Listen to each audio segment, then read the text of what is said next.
Hello and welcome to another episode of The Only Playbook.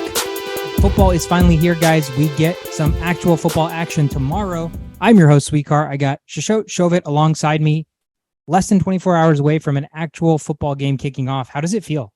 Surreal. I can't believe it. The Hall of Fame game. I wish all week one, there were more week one games instead of just this one, but finally we're here. This feels like when you know you're going on vacation, but you just buy the ticket. Like you're excited, but you're not that excited. That's how I feel right now. It feels like it kind of crept up really quickly. Like it doesn't feel like tomorrow I'm going to get to actually watch NFL action. So, I mean, it's probably because I've been so into baseball while it's been going on, but football kind of just crept up. And so it's exciting, but obviously we know kind of how preseason goes, how typically the Hall of Fame game goes, you know, unless you're really, really looking forward to seeing like CJ Beathard throw passes to no-name players who are probably going to be on the practice squad. There might not be a whole lot to talk about, but knowing that it's actually the Jags and Raiders, there might be some implications and some players that may see action just due to the fact that, you know, there's a lot to prove with these franchises. So we'll definitely dive into that game. But thank you guys so much for joining us. And we want to kick it off with obviously things that have been going around in the NFL up until now. Water cooler talk is what we're going to call this segment. Water cooler talk number one, Deebo Samuel signed a 3-year extension, $71.55 million with $58 million guaranteed. And the interesting part about this is the contract comes with rushing incentives. And it's interesting. The minute he gets paid, he basically, you know, pulls back all his words about how he doesn't want to be this, you know, rushing receiver. And it's like, oh, I never had a problem with any of that. But yeah, once you get $58 million guaranteed, I'm sure you don't really give a shit. But it's interesting that they're incentivizing him to make more money by running the ball, which again, it's kind of a hedge against what they want him to do versus, hey, if you do this, you make more money. So it's an interesting dynamic to the contract. Do you guys have any thoughts on that?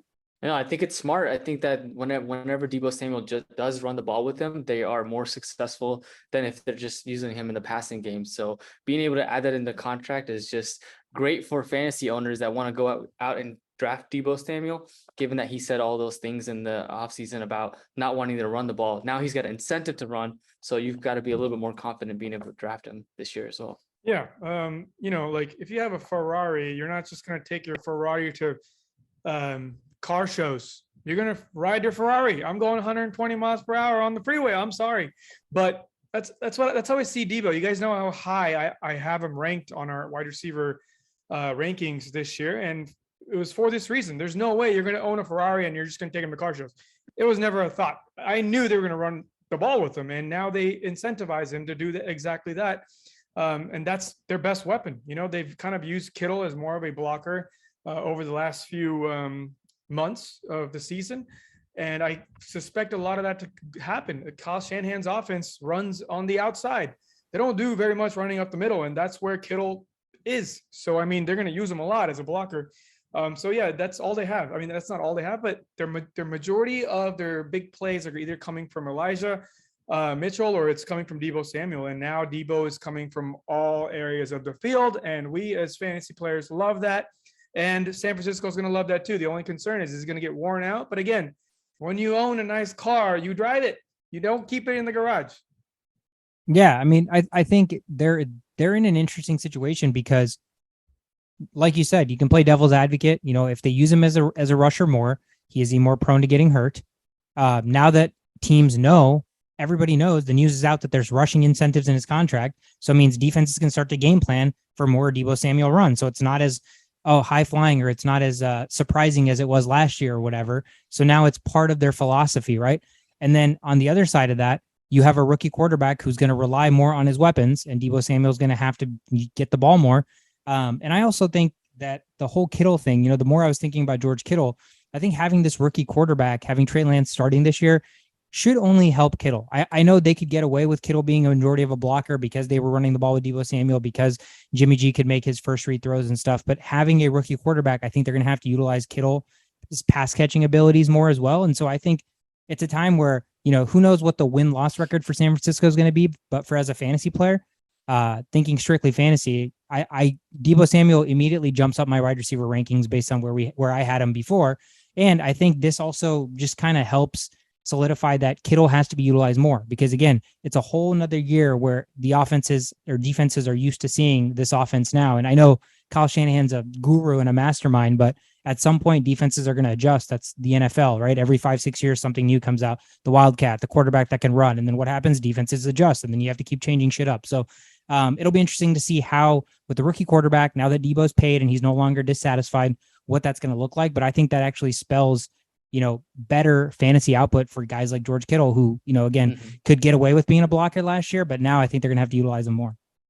Well, also one last thing to add is that Brandon Ayuk has also been looking pretty good on training camp, and Trey Lance does like to throw the ball deep. So I wonder how this is going to play out for Brandon Ayuk, whether or not, he'll be fantasy relevant. I think that we'll find out in a couple of games from week 1 to 3, but he might be someone that you stash and see what you can get out of him.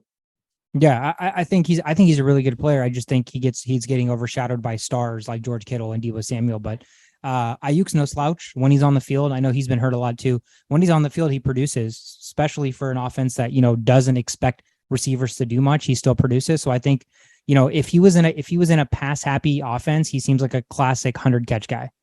But we'll see. We'll see with Trey Lance. There's a lot of uncertainty there. Moving on from Jimmy G, where is he going to get traded? So that roster is still, shuffling itself out to fine tune it before week 1 in the NFL season. Moving right along, Dolphins news came out, all this tampering situation. I know I got into this conversation with D-Raj actually. Whenever the Tom Brady news first came out about him going to the Dolphins, there was really no backing to that. So I was just like, D-Raj was pretty like hard pressed and very passionate about that. He's like, do you think this tarnishes Tom Brady's legacy? Blah, blah, blah, all this. And I'm like, dude, there's really no proof that he did it. I don't doubt that he probably did it, but until stuff comes out that he actually did it, I don't really think it does anything. And even now that it's come out, I don't think it really tarnishes his legacy, but it's interesting for the Dolphins when they had when Brian Flores gets fired, and then you come to find out that, in 2019, they wanted to get Brady there. In 2021, they wanted to get Sean Payton there. So the whole goal was to have Sean Payton coaching this team and Tom Brady playing the quarterback. And so now they're stripped next year of their first round pick, the following year of their third round pick, and their GM is suspended till October, which that one seems like the dumbest thing. Like, cool. So only the first month of the season, you're not part of the team, but in October, you're right back there. So that doesn't mean anything, but the draft pick, certainly next year's number 1 draft pick or first round draft pick is key. But what do you guys make anything of this, or is this just kind of, again, Tom Brady being, the kingpin of the entire NFL playing chess while everybody else is playing checkers, or kind of, what do you make of this? Yeah.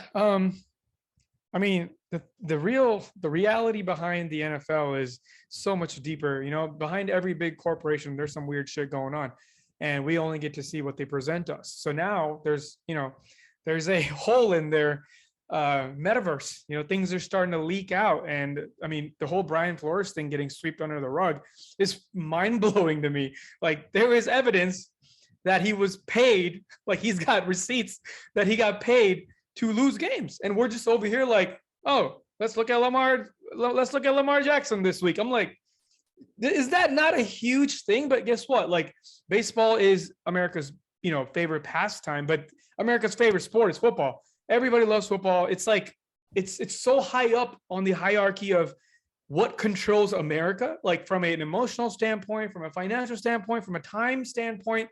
Everybody stops when Tom Brady's playing on the screen.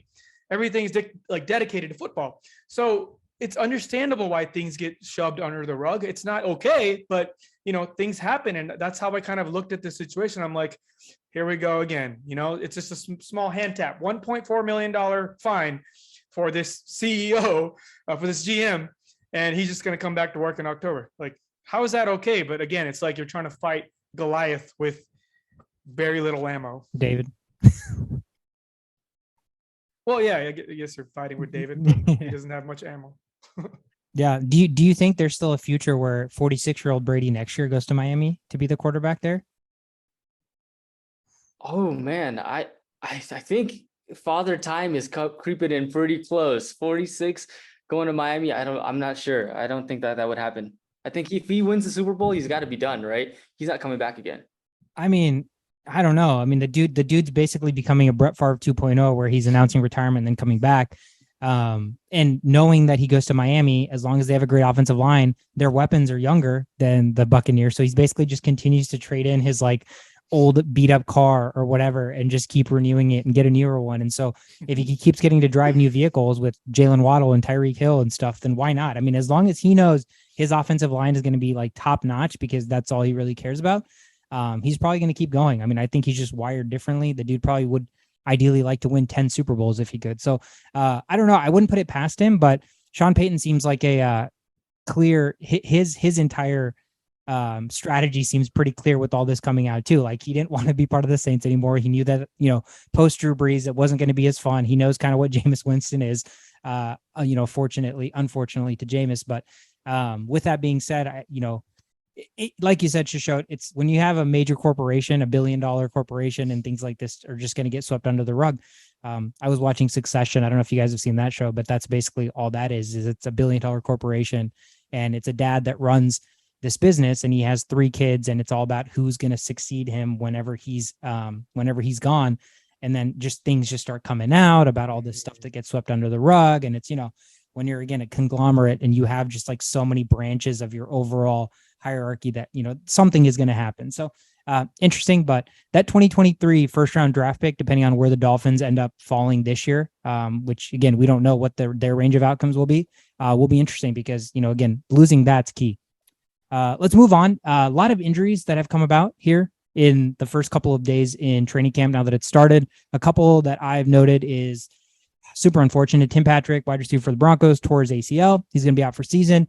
I know we have all talked in different fashions about Tim Patrick. I was super high on him last year. I thought he was very underrated. Shishot, you mentioned you were big on him this year, but it's unfortunate. And so one of Russell Wilson's toys is no longer going to be there. So I know KJ Hamler, who also had a bunch of injuries, is now back, and KJ Hamler runs like a 4.27. So maybe he's going to come out and play slot for them, but that's unfortunate. Cowboys wide receiver James Washington, Jones fracture, I believe 6 to 8 weeks he's going to be out. So Cowboys receiving core is just getting thinner and thinner, which means if CeeDee Lamb can't produce at like a number 1 receiver level here with basically having no other competition outside of Dalton Schultz and maybe Tony Pollard, then you can probably start to question if CeeDee Lamb truly is that number 1 guy. So I'm very high on him. I think this injury just puts that much more, into the pocket of CeeDee Lamb, meaning that he has to produce. There's just no other way because he's like their only guy. So I think that'll be interesting to see. Maybe watch out for the Cowboys signing one of the big name free agents that are older. OBJ, who may not be healthy till the end of the year, but another name I saw floating around was Emmanuel Sanders. So that's a guy that basically goes everywhere and produces where he goes still. And so that could be an interesting name for them. Bill's safety, Jordan Poyer, hyperextended elbow, only 2 to 3 weeks. They're hopeful to get him back for week 1. Vikings tight end Irv Smith continues to get hurt. Basically got hurt on, he hurt his thumb, had to have surgery on his thumb.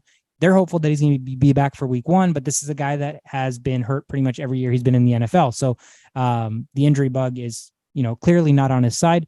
And then my favorite player in the NFL, Saints tight end Taysom Hill, has a rib injury and he is going to be out for a while. So maybe that's best case scenario for the Saints, as Taysom Hill provides little to no value whatsoever. Any other injuries, Shishot, that you saw or anything else that's worth noting? Oh, yeah, I mentioned a few earlier, but I've turned that screen off. So we might have to reinvestigate later. Just a couple of other, I have some signings, like Chris Herndon got signed with the Saints. As you mentioned, Taysom Hill provides little to no value. So they're going to have to get an actual tight end, which they did not do by signing Chris Herndon, because he just goes to a different team every year and does not produce. So yeah, I mean, as far as that, and I heard some news about Gesicki. He's not very happy with his role because he's now in a Kyle Shanahan 2.0 offense, which means the tight end is not that important, which is very sad to hear because that guy's got one of the best hands I've seen from the tight end position in a long time. So we'll see. Apparently, we're not going to get Gesicki just taking over the field as I was hoping for. So that's what I got. But no key injuries. I don't know if we talked about Van Jefferson and his surgery he just had on his knee. So he's going to be out for a while. Just that Allen Robinson stock just keeps climbing, shove it. Keeps climbing. Keep on climbing, baby. But that's it. Other than that, I think, Sky Moore is also injured. He was supposed to be a big part of the Chiefs offense. They interviewed Juju, and Juju was saying how Sky Moore was playing running back, he was playing slot, he was playing out, he was doing reverses, and all of a sudden they have to game plan their whole offense again because he's injured. I don't know what the extent of it is, but kind of He tweeted out saying, "I'm okay, thumbs up." So I mean, you never know when the player says things, because obviously the player wants to play through shit. So yeah. So we'll see. We'll keep that updated. By the way, I love that Sky Moore wears the number 24. Yeah, I know it looks super weird for a receiver, but it's also the number 24. Just seems like it doesn't matter who the hell wears it. That number is just so. Absolutely. That's what I was thinking too when I saw the highlights. Yeah. So, I mean, again, the hope when you're, covering football and watching football and enjoy football is the less injuries, the better, especially to like big name players, because you want to see them on the field. So let's hope, the next couple of weeks of training camp and the next month, basically, of preseason games doesn't warrant any big time players getting injured. So we can actually watch them play on the field. Let's kick it over to the rundown. We only have one game this week, but it is the first game, the Hall of Fame game. The Jags are at the Raiders here this week. Actually, nobody's at anybody. They're playing at the Hall of Fame in Canton, Ohio. So both teams are road teams, but nonetheless, Raiders are deemed the home team. It is the first preseason game. If history tells us anything in the Hall of Fame game, a lot of players don't play. Big names, Trevor Lawrence already out. Travis Etienne, who I was really excited to see. I know you guys you've been all aboard that train here, but he's not going to play. James Robinson's not going to play. So it'll be interesting to see who actually plays. But I do have one what to watch for here for me personally. For the Jaguars, I know, again, no Trevor Lawrence, no Etienne, no Robinson, but regardless of that, they have a number 1 overall draft pick in Trayvon Walker. I'm assuming because he's a rookie, he's going to get some sort of playing time. And, it'll be exciting to see him because, we know about the shuffle in the draft, how he kind of peaked very, very last minute, became the number 1 overall pick when all offseason, it was Aiden Hutchinson and Kayvon Thibodeau.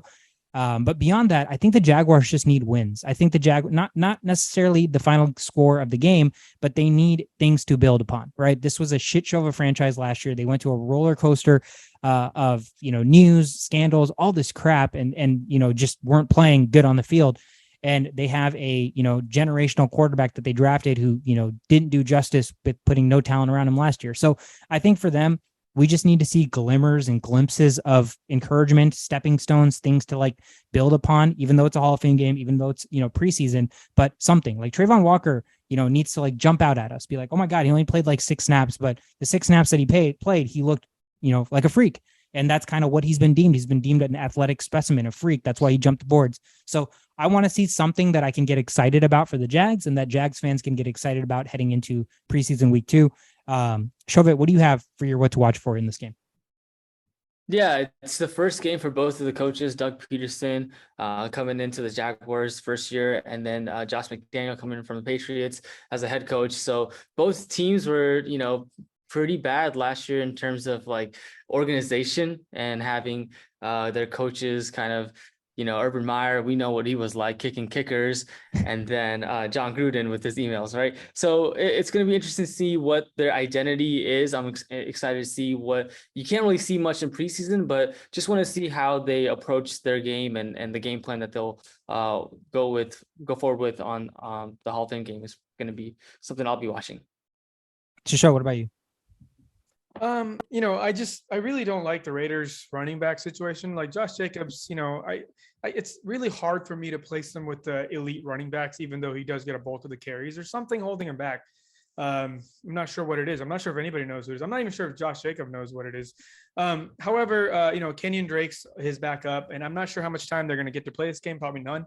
So my eyes are on Zamir White.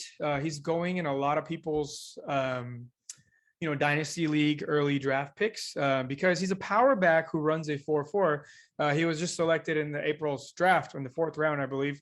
And he's a pretty good player. The eye test passes. So I suspect my eyes are going to be on him most of the game, especially because the first game for all these rookies, and they're going to be running the ball a lot because the passing game is going to be a shit show.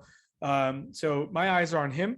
And number 2, the other running back situation and the other quarterback situation. There is really, after Trevor Lawrence, dude, there is nobody in the Jaguars arsenal that you can be worried about. He doesn't have like a true veteran to teach him. He's got CJ Beathard and he's hurt. So Jake Luton and Kyle Slaughter, who we know is a former Viking. Preseason king. He comes out and slings it. He runs it up the middle. He's like what Alex Smith would be if he had 5 extra speed in Madden. So, or his like he's like his lowest evolve form. Yeah, minus being able to throw the ball and read progressions and all that. But right, just outside of all that. So yeah, I think we really need to know who's going to back Trevor Lawrence. So if something goes down with Trevor Lawrence, this first round draft pick means nothing. This fourth round draft pick means nothing. All these wide receivers they've added this year means nothing. And unfortunately, hiring a new coach, paying him that much means nothing. So I'm really, really shocked at why they haven't gotten like a true veteran presence in the backfield.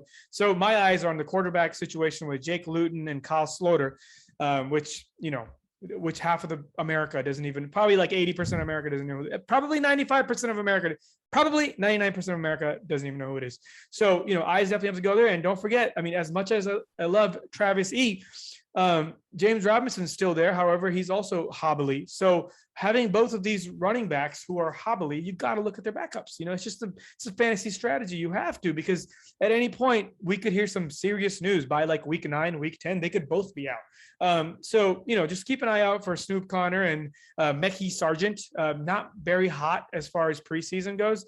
Travis Etienne is literally taking over that whole preseason. He's in every highlight reel. All the players are talking about him. James Robinson is talking about him. So I suspect Etienne to get almost all the carries by week 1, week 2, at least by week 3. But injury concerns there. So just make sure you look at the quarterback situation for the Jaguars and the running back situation on both the teams. Snoop Connor is a great name, by the way. Right. Snoop Connor, 5th round pick out of Ole Miss. I think, I read he had a couple of pretty impressive runs in practice. I know, because, I mean, again, is that good or is that bad? Is the Jags defense in practice just atrocious that Snoop Connor is having great runs, or is Snoop Connor going to actually be worth something? But like you said, both their running backs have injury designations, have had injuries here in the past. Etienne, again, like you said, seems like he's, winning over training camp and everybody's super impressed. And he fits the mold, Shove it, like you were talking about last episode about how Trevor Lawrence loves to dump the ball off and he's a great pass catcher. So, utilizing that style of offense, but with the third string quarterback and then Snoop Connor, it'll be interesting to see if they can execute anything or give Snoop Connor any kind of looks. But nonetheless, we're just excited to see football as a whole. I think I just want to see people hitting people. I want to see, just get into the football mode, because offseason is all about speculation and predictions and shit that, 95% of the time we're going to get wrong anyway. So it's nice to actually be able to react to things that actually happen. Lastly, let's jump into a betting segment. Moneymakers. I have one bet. If you guys were with us from the beginning last year, before the season began, my favorite bet of the season was the Steelers team total in wins. What was it, over 8.5 or something like that, or 8? And it hit. It hit in the last game, right? It hit in the very last game. They ended up winning. I thought, surprisingly, I wasn't thinking that bet was going to be that sweaty. I thought they were going to have like 10, 11 wins, but injuries, so many things kind of derailed the Steelers season last year. But this year I have similar. I have a team total over on wins, and no homer, no bias here, but the Minnesota Vikings team total on DraftKings and pretty much everywhere you look is right around 8.5 or 9 wins. 9 wins, 8.5 wins. I absolutely love, because I think 9 is kind of where everybody's projecting them to sit at. And I think 9 is a very realistic expectation if they just play very, very subpar football, similar to last year. And so my expectations for them are that they're going to be way better. So I think they should win 10. I think they should win 11 games. There's a world in which they play at their best and they win 12, 13 games. So I think as long as health lets them, as long as it's not like Kirk Cousins gets injured week 1 or something, and then, we have Sean Mannion running the show. I think that is just as bad as CJ Beathard. What is wrong with these coaches? It's Kirk's best friend. That's what they say. They say he's Kirk's best friend, and he's basically Kirk's life coach. And Kirk, how much Kirk needs that support, man. So I'm pretty sure Jesus Christ has taken over that role. I don't know if anybody else can fill that role. But yeah, I mean, I don't know. I know Kellen Mond's also been taking backup snaps, so we'll see if he can win the backup role. But nonetheless, healthy Vikings, the 8.5 wins should absolutely get destroyed. If not, we could be sitting sweaty in week 17. They win their 9th game, but there's no reason to believe that this Vikings team cannot finish above 500. That's why I absolutely love the 8.5. I even like the 9. The 9 means that they can push at 9 wins exactly. But again, with my expectations, this team is an 11-win team. So I think I absolutely love that bet at 8.5. That was at DraftKings. At 9, I saw it at Caesars and FanDuel. So wherever you're betting, the Vikings over regular season wins is an absolute lock. Book it. Yeah, I have a floor of 10 wins and a ceiling of 13 wins. So that's an easy yes. That's an easy yes. Yeah, and we're both not Vikings fans, by the way. So Shovit, what are your thoughts on that though? Yeah, I'm looking at the schedule, and I feel like there are definitely 9 games that you guys can win, and then at the minimum, and then you've got some tough schedules. Like you got the Bills, that I would think are We're going to tough, that and then game. Oh, okay, yeah, that's right. And then the Packers, that I think you guys split with the Packers. So yeah, I mean, looking at the games and schedules, I think that it's definitely What else? nothing. Read me more. Yeah, so you've got Patriots. Not There the that same could Patriots. be difficult. And then the Cowboys, obviously the Cowboys are still a decent team.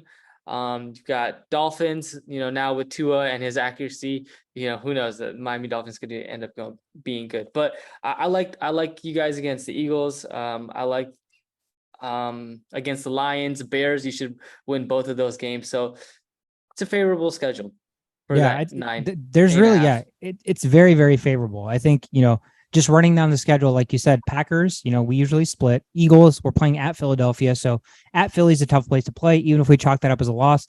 Lions, I think this year there's a good chance we split with them because they're improved. Bears, we should absolutely sweep. The Bears are atrocious. And then we get, a road game against the Saints, but it's played in London. So it's not really a home game in the Superdome. So that's an advantage to us. And, neutral field, I take Kirk over Winston. And then you're looking at, games against the Dolphins, unproven Tua. Game against the Cardinals, which that's a tough one. Bills is tough. Commanders, I think we should win. Cowboys, Patriots, the Jets, Giants, Bears. So there's a lot of winnable games there. I think the division helps us out. And I think the fact that we play the Jets and the Dolphins and the Patriots, that division, I think also is going to help us out. So I think 9 wins is very, very attainable. So at worst, your bet pushes. But again, reading the schedule, and I think where we're even realistically speaking, this team should win 10, 11 games. So it's a good bet for me. But that's all I have. Do you guys have anything else before the first game kicks off tomorrow? No, I'm excited to see Davante Adams in a non-Packers jersey for the first time. So I'm very excited about that. Side note, Davante Adams, did you guys see the tweet that came out earlier? Hunter Renfrow ordered an Uber for Davante Adams, Hunter Renfrow, Derek Carr, and cannot think of the fourth guy, but he just got a regular Uber, and Hunter Renfrow sitting in the mid front, and you see Davante Adams and Derek Carr, and I forget the freaking third guy. They're just like sitting like this in the back, so they basically just got a regular size Uber. And they're just like dogging him so bad, saying Hunter Renfrow is never going to be in charge of our Ubers ever again. And the funniest thing is they all get in and they're so big in a small ass car. And Hunter Renfrow's like, "How's it going, man?" to the Uber driver. And you can tell the Uber driver has no idea who these are. So that's well, at least that's good team chemistry. Like when they're down, dude, absolutely. They can just be like, "Remember that time we were in that Uber and we had a great time." That's a great story. That's what I'm saying. That's how camaraderie is built, bro, in the trenches, in those weird, like just unorthodox situations. And, maybe that's going to lead to Derek Carr and Davante Adams being the next, Aaron Rodgers. Oh, it's going to. It's going to. That's all we got. Again, kept this one short and sweet. Thank you guys so much for tuning in. We'll be back next week, maybe over the weekend. We'll see, but hopefully we can get 2 episodes a week going once the season kicks off. Again, thank you guys so much for all the support. If you're watching on YouTube, all the podcast platforms, our social media, Instagram, Twitter, TikTok, Twitter at Only Playbook, everywhere else at The Only Playbook. Hit the subscribe, like, comment, tell us anything you want to talk about, and we will talk about it. So thank you guys so much for tuning in. We're The Only Playbook. We'll see you next time.